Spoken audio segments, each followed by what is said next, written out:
Así es, muchísimas gracias, Sofía. Recibimos a Mauricio Riofrío, analista político, en esta mañana y Noticias 7. Mauricio, muchísimas gracias por acompañarnos y bienvenido. Vamos a revisar el debate presidencial. ¿Cómo está?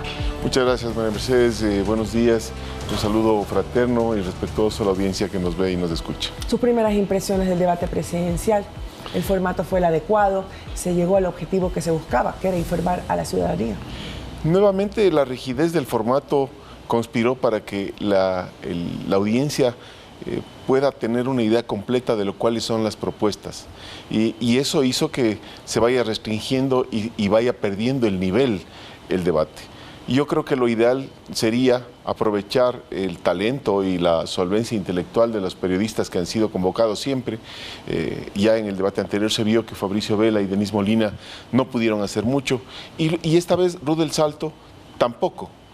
Lo ideal sería, le decía, ir a los planes de gobierno y extraer de ahí las propuestas y sobre esas ideas plantear el debate. De otra forma, cae en el agravio, en la agresividad, y eso solo significa un perjuicio para la ciudadanía. Es decir, revisar los planes, las propuestas de cada uno de los candidatos en varios temas, sobre todo en los 5 ejes que se plantearon en el debate presidencial, y a partir de ahí empezar las consultas, el debate, la argumentación, que era lo que la gente necesitaba ese día.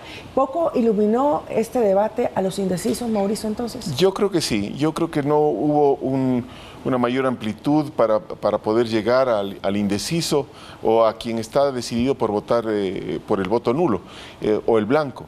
Me parece que, bueno, todavía quedan 3 semanas de campaña. El debate es un capítulo más de la campaña. Y entonces, ya con todos los acontecimientos que se nos vienen en una campaña que se vislumbra agresiva, porque así se le vio a la candidata de la Revolución Ciudadana, que yo creo que más que lograr votos los perdió, porque la agresividad en este tipo de eventos lo único que supone es descontrol, ¿no? Y claro, he visto al presidente Noboa como candidato que ha guardado las formas hasta cuando pudo, hasta cuando llegó a tocarse un tema sensible para cualquiera de los ciudadanos, que es el hecho de que se ataque a la familia tan arteramente. Pero no solamente la familia, también que ha sido condenado por la opinión pública, sin duda alguna, de cualquier lado que hubiera venido, pero en este caso, como usted lo menciona, la candidata Luisa González, sino también ataques y también muy directos al candidato Daniel Noboa en la parte personal, además, ¿no? Me parece que en cierto momento del debate se llegó a insultar la inteligencia de la mujer ecuatoriana. ¿Y por qué le digo esto?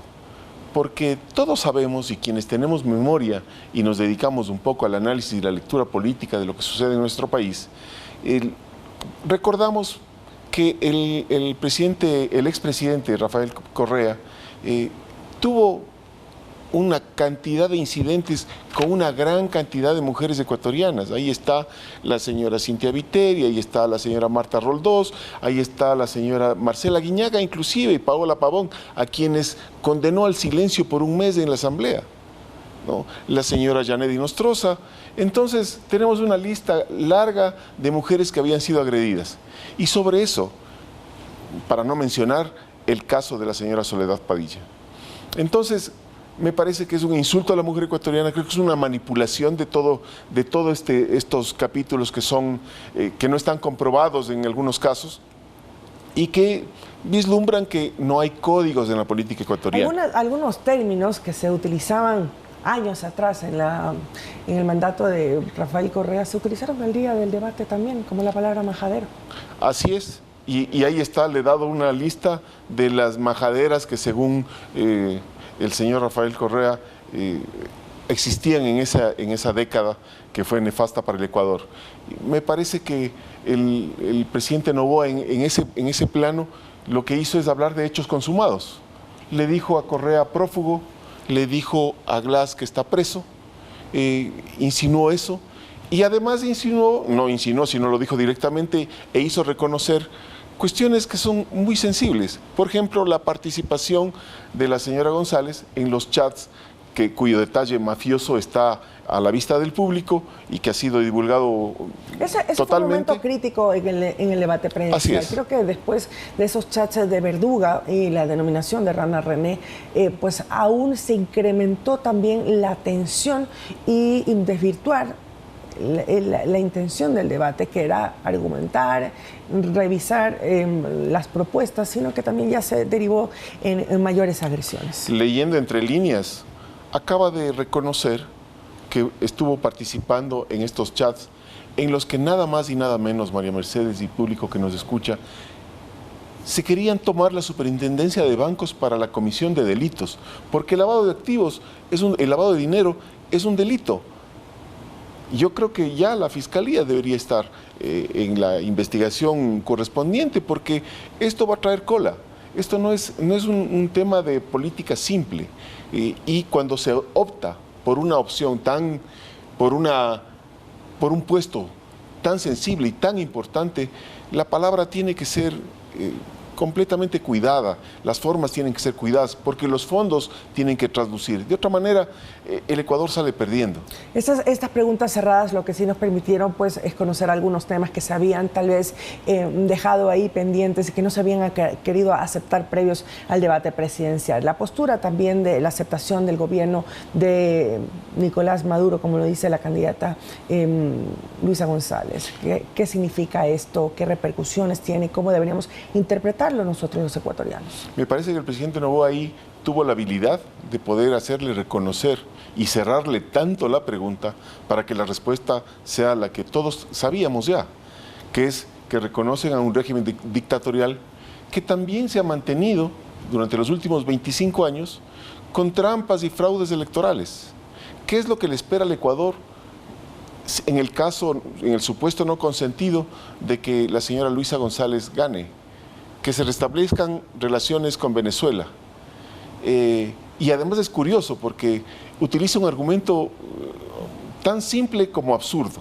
El hecho de decir que va a actuar como Estados Unidos, cuando el presidente Trump lo que hizo es enviar un emisario para definir cuestiones operativas para la deportación de los venezolanos. No reconoció el gobierno. De hecho, este momento, el gobierno norteamericano ha incluido en la lista roja de revocatoria de visas a Venezuela. Así que todo es una falta de información, todo es un golpe de efecto y creo que a muchos despistados estarán pensando que la señora Luisa González ganó, pero no es así. Yo creo que perdió el pueblo ecuatoriano porque se perdió la gran oportunidad de explicar algunas cosas. ¿Cuáles? Una acusación tan burda y tan trillada como la de la deuda de la familia Noboa o de la empresa de Noboa con el SRI, cuando la Hacienda Clementina, avalada en 130 millones de dólares, fue con la que se pagó esa deuda. Claro, debería existir incluso hasta un retorno por la toma de esa hacienda. Claro, ¿no? pero lo más grave de esto, estimada María Mercedes, es cómo terminó la Hacienda Clementina. La Hacienda Clementina terminó con algunas, primero terminada en el ámbito laboral, 7.000 familias perjudicadas. Y luego pistas para avionetas de tráfico de drogas, del narcotráfico. Eso es lo que pasó con la Hacienda Clementina. Así que yo creo que esa fue la oportunidad de decir completamente qué es lo que está pasando.